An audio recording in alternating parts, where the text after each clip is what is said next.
Friends, હું તમને સેમસંગનો ફ્રીજનો normal ફ્રીજનો demo બતાવવા જઈ રહ્યો છું. આમાં સિસ્ટમ કઈ રીતની હોય કે તમને ફ્રીઝર અને ફ્રીજ બંને નોર્મલ ઉપર વધારે ચલાવવાનું છે.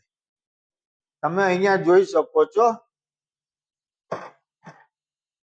આ ફ્રીજમાં કઈ રીતનું હોય કે તમે ફ્રીઝરનું કુલિંગ વધારો તો ફ્રીજનું કુલિંગ ઓછું થઈ જાય, અને ફ્રીજનું કુલિંગ વધારો તો ફ્રીઝરનું ઓછું થઈ જાય. અહીંયાથી કુલિંગ વધઘટ થાય. તમે અહીંયા જોઈ શકો કે ફ્રીઝર મેક્સિમમ તો રેફ્રિજરેટર મિનિમમ. રેફ્રિજરેટર મિનિમમ તો ફ્રીઝર મેક્સિમમ. બરાબર. આ સાઈડ લેશો રેફ્રિજરેટર મેક્સિમમ અને ફ્રીઝર મિનિમમ. એટલે તમને 12 માસ ચલાવવો હોય તો અહીંયા આપણે નોર્મલ ઓપ્ટિમલ ઉપર મૂકી દઈશું. બરાબર. હવે નીચે આવે કંટ્રોલ ટેમ્પરેચર.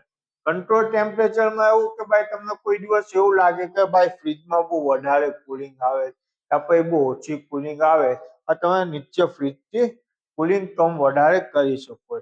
1 થી 2 પર ફૂલ, 1 થી 2 પર ઓછી કુલિંગ, 3 થી 4 પર નોર્મલ, 5 થી 6 પર એકદમથી ફૂલ કુલિંગ.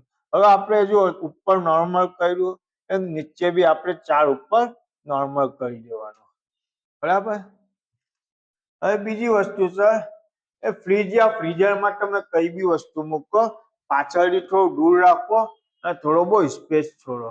અહીંયા નોર્મલી પાણી, આ નોર્મલી બરફના ટીપા એવું કઈ જમે તો ચિંતા નહીં કરવાની. શાકભાજી એવું તમે કઈ બી મૂકો, ખુલ્લું મૂકો યા નેટ વાળી થેલીમાં મૂકો. કઈ બી તમે શાક બનાવ્યું હોય તે ઠંડુ કરીને ઢાંકીને મૂકો. અને આપણે જે પ્લાસ્ટિક બિછાવીએ તે નહીં બિછાવો તો સારું રહે. અને વેજ બોક્સર આપણે એક આમ હેન્ડલથી ખોલીએ એના કરતા બંને સાઈડથી પકડીને ખોલો, એમાં તમારો બેનિફિટ રહે કે શું તૂટી નહીં જાય, એની માટે છે.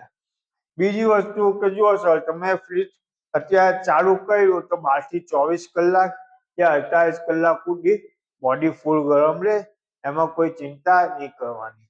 જો તમારા ઘરમાં ભેજવાળું વાતાવરણ હોય તો બોડી ઉપર બી પાણી લાગે, એમાં બી કોઈ ચિંતા નહીં કરવાની. ને જો સર તમને મારો વિડીયો પસંદ આવ્યો હોય, લાઈક અને સબસ્ક્રાઇબ અને શેર જરૂર કરજો. Thank you.